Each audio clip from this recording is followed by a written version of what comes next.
नमस्कार दोस्तों, मैं हूं doctor B M. Baghel, principal polytechnic college. सर्वप्रथम मेरे चैनल को लाइक और सब्सक्राइब कर दीजिए। दोस्तों, आज हमने नो यूर कंपनी के अंतर्गत रिलायंस इंडस्ट्रियल इंफ्रास्ट्रक्चर लिमिटेड को चुना है। ये बहुत ही अच्छी कंपनी है, रिलायंस ग्रुप की कंपनी है और इसका रिजल्ट आज ही आया है, बहुत शानदार आया है। रिलायंस इंडस्ट्रियल इंफ्रास्ट्रक्चर लिमिटेड एक रिलायंस समूह की कंपनी है। कंपनी जो है 1988 में बनी थी, as a public limited company के रूप में बनी थी और इसका नाम था चैम्बू तालगंगा पाइपलाइंस लिमिटेड।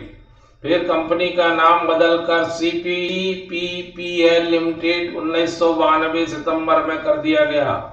उसके बाद अल्टीमेटली वर्तमान नाम इसका है रिलायंस इंडस्ट्रियल इंफ्रास्ट्रक्चर लिमिटेड, जो मार्च 1994 में बदला गया। कंपनी ने अपना कॉमर्शियल ऑपरेशन मार्च 1992 से शुरू कर दिया था।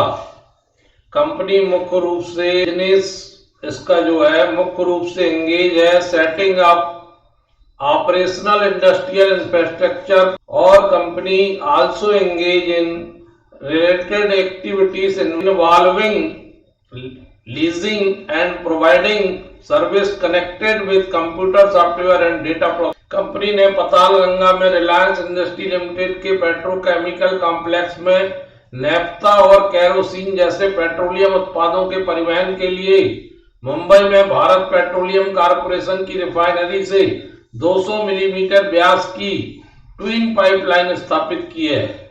इसने सुविधाओं को खड़ा किया है और चालू भी किया है, जैसे supervisory control and data acquisition SCADA system है, cathodic protection system for the above pipeline system. इसका निर्माण भी किया है। तापी नदी में जैकवेल और हजीरा में 18 किलोमीटर लंबी 1200 मिलीमीटर व्यास वाली कच्ची जल पाइपलाइन प्रणाली। महाराष्ट्र में न्याहावा, सेवा, उरण, रायगढ़ जिला में जवाहरलाल नेहरू पोर्ट ट्रस्ट क्षेत्र में 70,000 किलोमीटर पेट्रोकेमिकल उत्पाद भंडारण सह वितरण टर्मिनल। The company has acquired and developed various construction machinery on hire for use at various construction sites all over the India. किराए पर देती है। कंपनी का परिचालन मुंबई और महाराष्ट्र के राजधानी क्षेत्रों, गुजरात के सूरत और जामनगर बेल्टों के साथ साथ भारत के अदर प्लेस में भी है।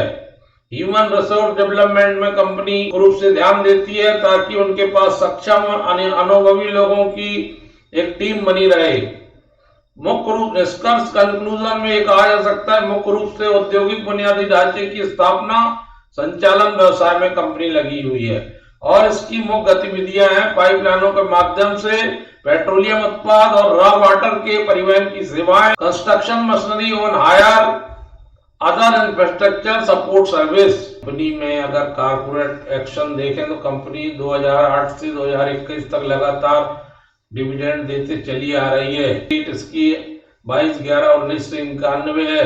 BSE में इंडस्ट्री, कंस्ट्रक्शन और इंजीनियरिंग है। मिस्टर महेश के Kumar non educative non independent director और चेयरपर्सन है। कंपनी की बुनियादी बातों की बात करें तो S&P BSE स्मॉल कैप में आती है, ग्रुप A है और रिटर्न ऑन इक्विटी 2.10 की है, प्राइस बुक वैल्यू 2.72 है, पी थोड़ा ज्यादा है 129.64, फेस वैल्यू 10 रुपए का है, मार्केट कैप जो है 1021 करोड़ का है, 1 वीक का हाई 865 है और लो 344 रुपए है। Statement for unaudited consolidated financial result for the quarter and half year ended September 30, 2021। दोस्तों, value of services revenue 30.61 crore की आई है, जो 30/6/2021 को 18.47 करोड़ थी, जो 30/9/2020 को 16.31 करोड़ थी। तो चाहे ईयर टू ईयर बात कर लें या क्वार्टर टू क्वार्टर बात कर लें, रेवेन्यू बढ़कर आई है। दोस्तों, GST घटाकर रेवेन्यू 1674 करोड़ आई है, जो 30/6/2021 को 15.65 करोड़ थी, जो 30/9 को 2020 को 13.62 करोड़ थी। टोटल इनकम आई है दोस्तों 21.16 करोड़, 30/6 को 19.77 करोड़ थी और 30/9/20 को 17.71 करोड़। प्रॉफिट बिफोर टैक्स आया है 3.19 करोड़ का। नवंबर 2020 में 2.41 करोड़ था, तो प्रॉफिट बिफोर टैक्स भी बढ़कर आया है। नेट प्रॉफिट 2.55 आया है करोड़, 2.40 था 30 जून 2021 को और 2.19 था 30 सितंबर 2020 को। ईपीएस की बात करें तो बेसिक ईपीएस 1.69 आया है, जो 1.59 था 30 जून 2021 को, 1.4 था 30 सितंबर 2000। कंसोलिडेटेड फाइनेंशियल परफॉर्मेंस दिए गए हैं दोस्तों।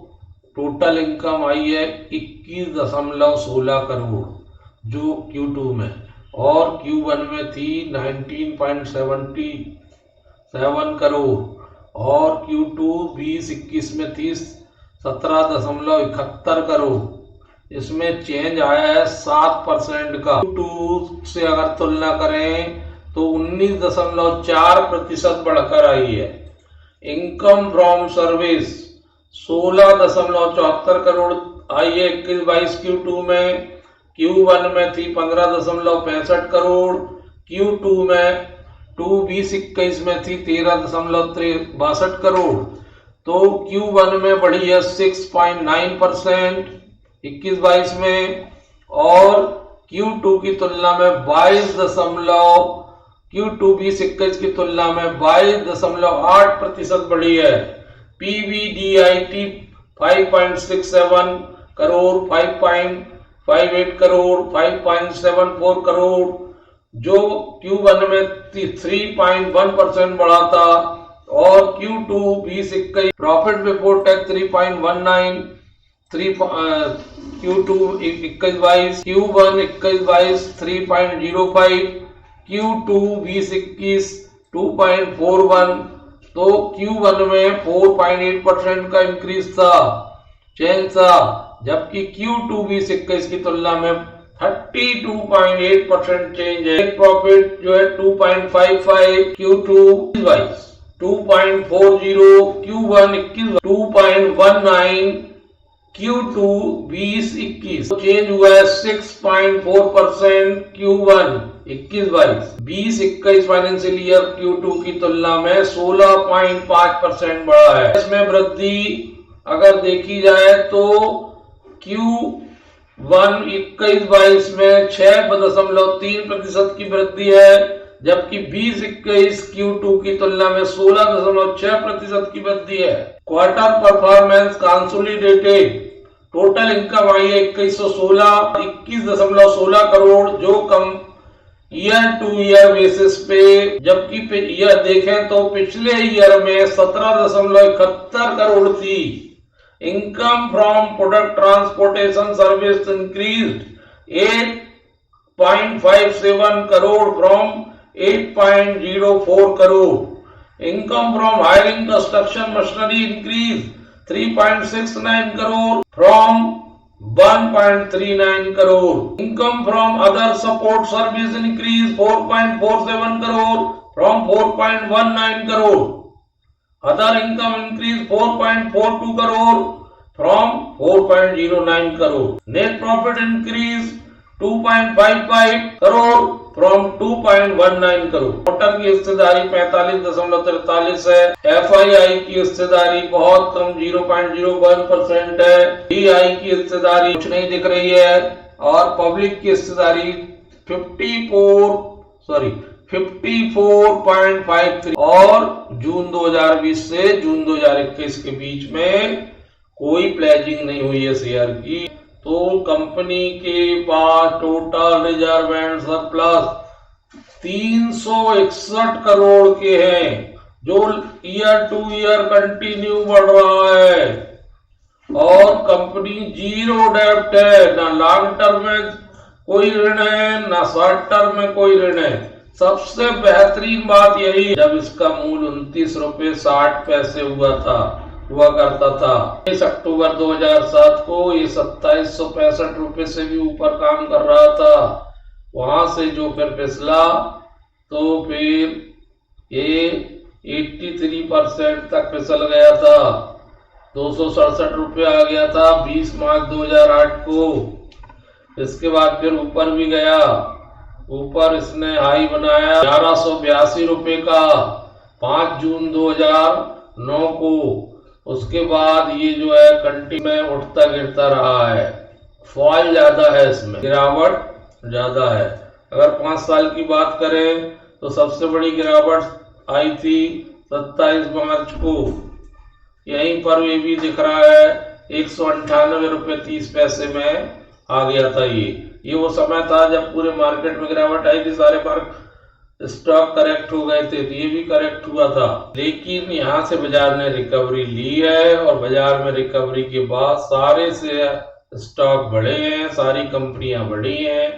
तो ये भी जो है अपने लो से 251% का इसने रिटर्न दिया है 27 मार्च से लेकर, और 5 साल का इसका रिटर्न है 60, और मैक्सिमम रिटर्न दिया है इसने 2204% लिस्टिंग दिनांक, और 6 महीने में इसने 90% दिया है रिटर्न।